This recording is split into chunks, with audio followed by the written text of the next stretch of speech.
Bienvenidos y bienvenidas a un nuevo episodio de Telco Talent, un podcast de Optare Solutions.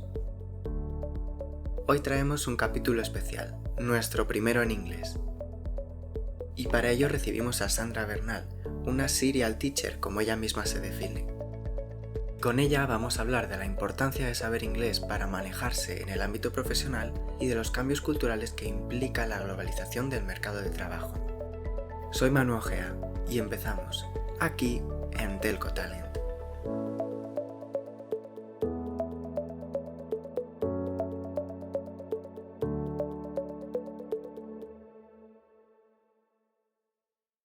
Well, hello everyone, we're back and today we have here with us Sandra Bernal. She considers herself a serial teacher. She'll explain us later. Hi Sandra, how are you? Hi, good morning. Well, very nice. Everything great being here. Thank you very much for the invitation, Manu. We're so happy to have you here, Sandra, and today we're bringing our listeners a special episode of Telco Talent, the first episode we're recording in English, because we're going to talk about the importance of mastering this language in today's professional context, which is, as I'm sure our listeners know, characterized by the internationalization and globalization too, of course, of the market. And who better than you, Sandra, to talk about this? So if you're ready, let's start as we always do by getting to know our guest a little more. Sandra, tell us about your experience and professional journey and how it has evolved over time. Sure. Well, I got a bachelor's degree of business administration, and my specialty is in international business. Mhm. And I've been studying in Mexico City. I was born in Mexico City. I will not tell you the year I was born, by the way, but it was a long time ago. And I've been studying in the National Autonomous University of Mexico, UNAM. Mhm. I'm so very proud of it. I was one of those who been teaching, learning, and also working and at the same time going to anywhere where the knowledge is. Mhm. Since a very young age, I used to help my co-students to develop certain points that they were stuck in. So I was learning this part of, I'm so happy we are in the same page. I'm so happy to give you these ideas. And with the time, I've developed certain ability, certain skill to teach literally since Mhm. very young age. I've been working for many places during my studies in the university, and also between them, I got, for example, Nacional Financiera in Mexico, which is a bank, a second tier bank, which is not giving all, it's not open for everybody, only Mhm. for for companies.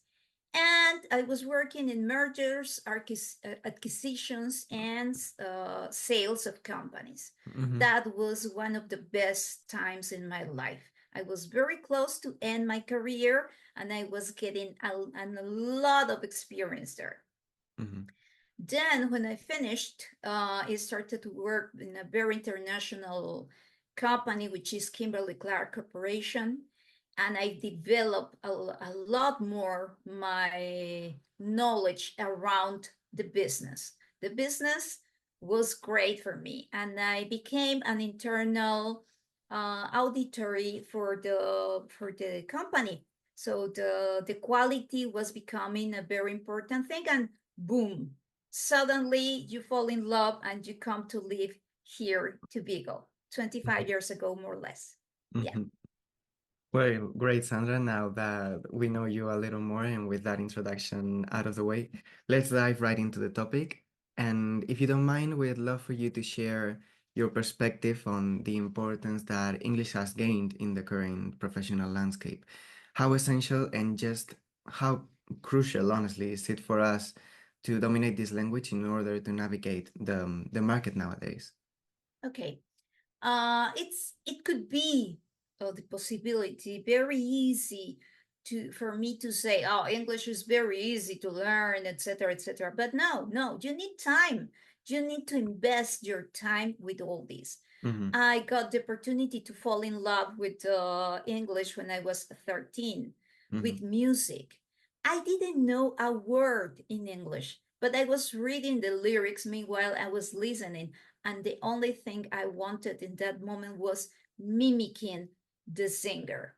Mm-hmm. So with the years, I started to learn English for about 3 years and traveling to the USA Mm-hmm. from time to time with my sister. I was spending 1, 2 months there with international people in an Air Force base.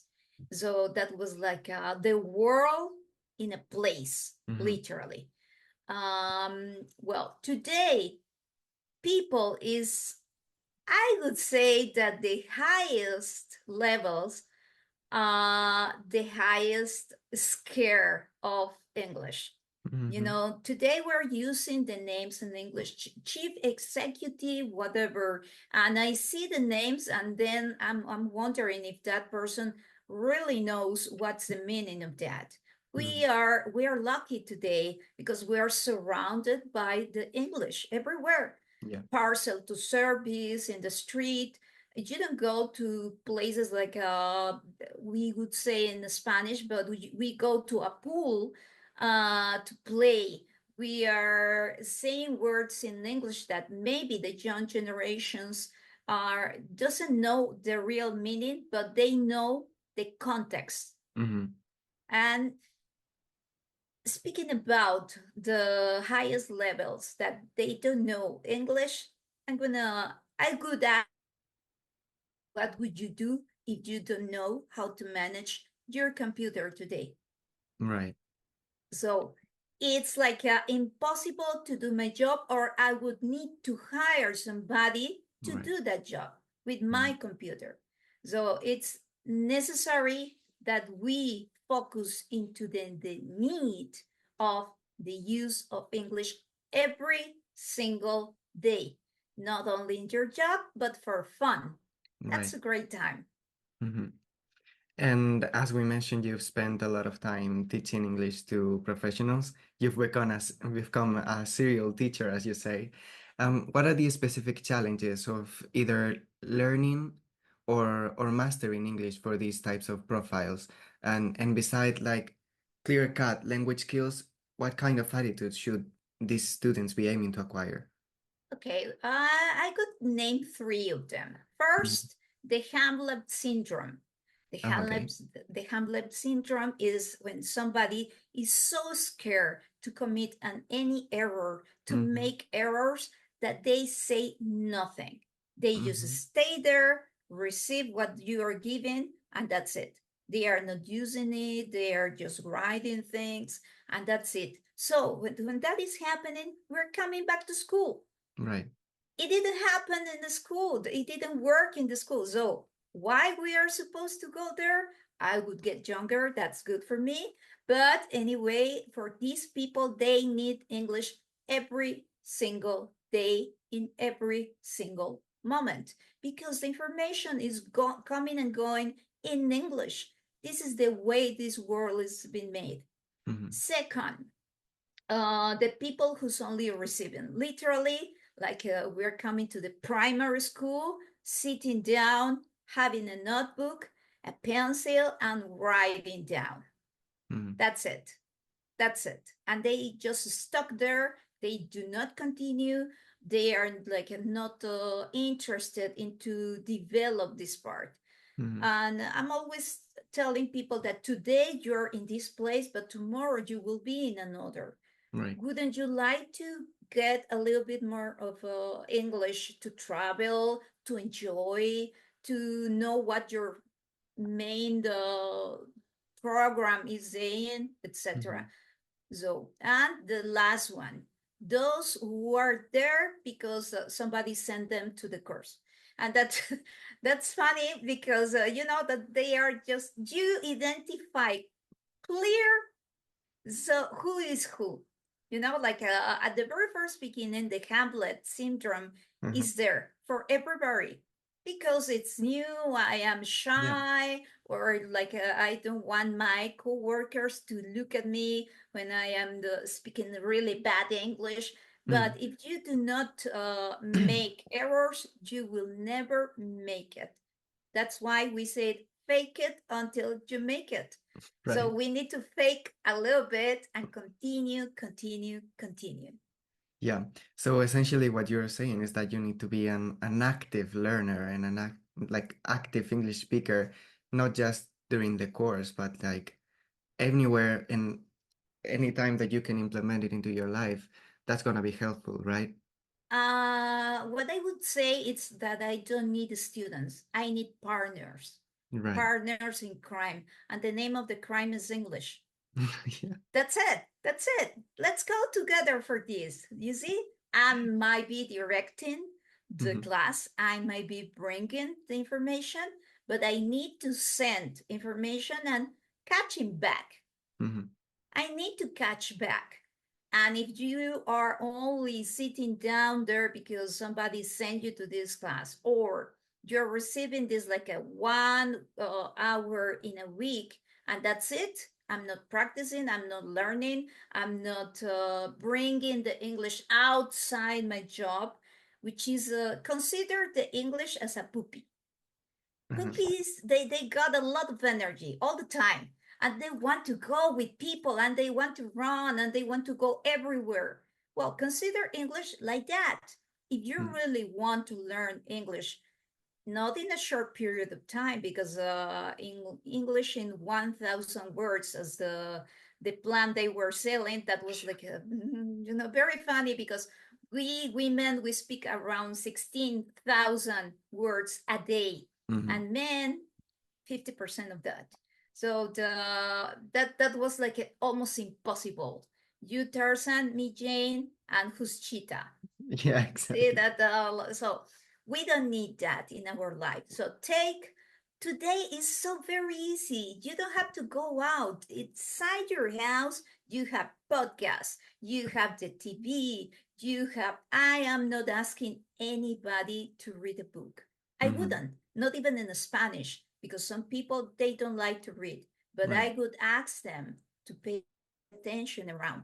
When we are in the street, we're not looking for a estacionamiento. We're looking for a parking Right. first. You see, Yeah. that's something that we need. Obviously, we are exposed to the marketing, and marketing is really Mm. hard. That's why we can listen people saying paper mate instead of paper mate. And Hmm. they don't think about why is paper made, because the paper is the friend is made of the pen, and Hmm. this is the brand of the pen, paper made. You see, Right. so these kind of connections and this kind of thinking, or the ridiculous that I've been doing around when I came to live here, asking for Levi's and not Levi's, and Right. people laughing at me. I really didn't care in the moment. Like, well, I know that's the right way to say it, like a Levi's, and that's it. Yeah. But certainly we need to pay more attention to this point. Yeah. Hmm. Mm-hmm. And Sandra, of course, we're talking about the need to know English. And you know a lot about this from experience, about knowing English, because of the internalization of the job market. You, as you mentioned, you're Mexican, but you've worked both in the United States and in Spain. Yeah. Yeah. So we'd like to ask, what have been the main challenges you've faced, regarding cultural adaptation, as well as the key lessons that you've learned along the way? Okay. When I was living in the USA, in Texas especially, Hmm. it's a very different place. Right. They are accepting you, but at the same time, they will keep you as a foreigner Uh, always. Never mind if you've been living there 80 years or whatever, or you were born there. hmm. So we need to accept that we're talking about a Right. huge country with a lot of things that are quite good. Hmm. We cannot qualify a country just because of the head of that country. The politicians are politicians, period. And they are looking for other things than the people is looking for a different way of life. Right. So we need to pay attention what's the way of life for people in every country. I love the United States. That's it. I love the United States because they gave me a lot. This is like our big brother for Mexico. If Mm-hmm. something is happening in the US, something is happening in Mexico. Right. You see, this is the same family. So we need to pay attention the whole time how they are managing the economy, because the economy of Mexico will suffer the same way. So we need to be attached to them. We need to be linked to them in so many ways. For many people, it was a dream to go and live there. This is Mm-hmm. a country where you need to have at least two jobs. Right. And well, Spain. What can I say about Spain? Spain, my love. This is what I would say. I was married with, and I am saying in this in past because unfortunately my husband passed away. Mm-hmm. But I was so very happy married with him. We fell in love by internet. Hello, yeah, we were the one of those weirdos who used to do that. And so when I came to live here, I was visiting Europe in many occasions because I love to travel, Mm-hmm. and I'm kind of a different from my generation. I used to travel alone Mm-hmm. because some of my friends didn't have the time or the money or whatever, so I decided to travel alone. Yeah. And when I arrived to Spain, I have a lot of Spanish people in Mexico that are who are my friends. And when I came to live here, it's so very different. Mm-hmm. You know the people, you know the feelings, you know that especially here in Galicia, that they like to keep certain distance until they know you better. And I've discovered that the food is something that is getting us together for Mm-hmm. a long time, by the way. Nowadays, I'm studying food anthropology, a technical degree, because I like where I was wondering where is this food coming from, why Yeah. we mix it, all these kind of things, and it's making me more open to other cultures. And just, what can I say? I just love Spain, Mm-hmm. but we have a problem in Spain. We have a problem, and I include myself because a big part of my life that I've been living here, Yeah. I detected this. When you are meeting people and you are saying that you're an English teacher, immediately the people is telling you, I don't know English. I only can say this and that, and they escape. Yeah. So this is like, excuse me, that was not an exam. Hello, I'm Sandra, a Yeah. person, like, okay. So teaching is bringing to your life a lot of interesting people, lovely people. Sometimes 99% of the time, it's becoming a wonderful experience. But we have a big problem, which is the shame. Mm-hmm. Shame. And the shame of, oh, excuse me, I'm the CEO of a certain company, I got certain level, and well, I cannot expose my English in public. Right. I feel shame about my English. So let's work on that. Why Mm-hmm. not? Let's make some errors, let's commit them, and then we can learn from that. Yeah.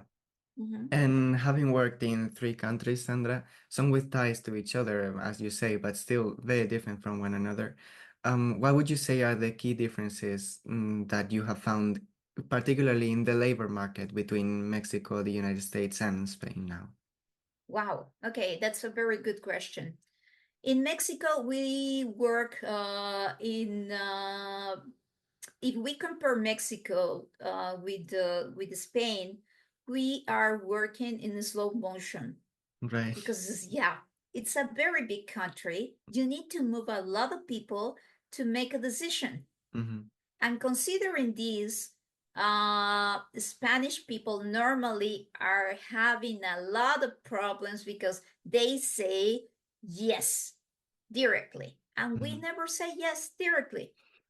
If we say yes, this is in a very good way. Somebody told me one day, you Mexicans, you don't know how when to say yes or when to say no. And I say, what is important is to catch the moment when we are saying yes and when we are saying no. It's tricky. It's Yeah. tricky. It's cultural. It's not Mm-hmm. that we don't want to say yes or no. It's that we care about the other part and we don't want to be so clear. It's rude. Mm-hmm. You see, it's rude to be so clear. We absolutely love Spain because we are like cousins. Yeah, yeah. We the everyone with each family and the father, the mother, whatever. But we are very close. And unfortunately, Spanish people is expecting a yes immediately, a no immediately, in a very short period of time, and this is not gonna happen. Mm-hmm. We need certain slow motion, getting closer, etc., so we can develop that business. And the United States is clear. You know, Yeah. they say no very soon, very soon. So that's we need to be careful about it. We need to Mm-hmm. be careful not to get the no immediately. We need Right. to be soft, and they already know how to deal with Mexicans. They Mm-hmm. already know how to make business with Mexico. And they have a guide in the embassy where you can follow the that's very funny because they have some kind of steps to follow how to deal with Mexicans doing business. Uh-huh. And this is like, do not go for drinks in the night, especially the example. And we already know that, but you know, it's so very easy to enjoy, to go Mm-hmm. to Mexico and enjoy and to be happy and have a smile in your face. The sunshine, the food, Yeah. what can I say? The colors. So, yeah, the expectations are destroying many business. Mm-hmm. And these expectations are like we are expecting the others to be like me. Yeah. That's a big problem. So Yeah. we need to, every single market got a different weak point that we need to pay attention to. Mm-hmm. We're not going for the other points. We are looking for the weak point. Right. And so we need to break it down there. Mm-hmm. Well, Sandra, we're nearing the end of this episode, but before we wrap up, we'd love to leave our listeners with a piece of advice from you, as we always Mhm. do. And in this case, we'd like to ask you to give them a tip that you think might be useful for professionals who want to improve their English skills and just to boost their ability to manage relationships in such a global job market. Okay. Well, what I could say to my Spanish friends is go for English. Never mind the age you are. Never mind if you are 11 years old or you are 59. Mm-hmm. And be careful because we have certain levels in English. So ask yourself, what's the age of your English? Because communication is happening with a 5-year-old kid. Communication is happening with a 15-year-old kid. Well, less maybe, but because they are teenagers. But with 20, with 25, 30, how old is your English? Yeah. Question yourself, how old is your English? So the moment you know how old is it, the moment you will start to develop other kind of skills and take the English with you the whole day. Mm-hmm. Enjoy with English. The English is, if they need to learn any people who speak English, they would need to learn Spanish. They would be in the middle of a very big problem. Right. Yeah. So that would be my advice. Continue with English and be open to bring English into the fun part. Right. That's the point. Well, great, Sandra. We'll leave them with that piece of advice. And now we have reached the end of this episode. Sandra Bernal, our serial teacher, as she says, thank you so much for joining us at Telco Talent. Thanks to you, Manu, and thanks for the invitation. I'm so very flattered about it. Okay. Thank you so much. Thank you. Bye bye. And now, as always, it's time to thank each and every one of you who are listening to this and to all of our episodes. We encourage you to follow us on our social media. You can find us on LinkedIn and X to stay updated with our latest news. You may also write us at contactoinversión@optaresolutions.com for any questions regarding investing on Optare. And as I said, thank you so much for listening. Thank you for being there, and we'll see you the next time we connect.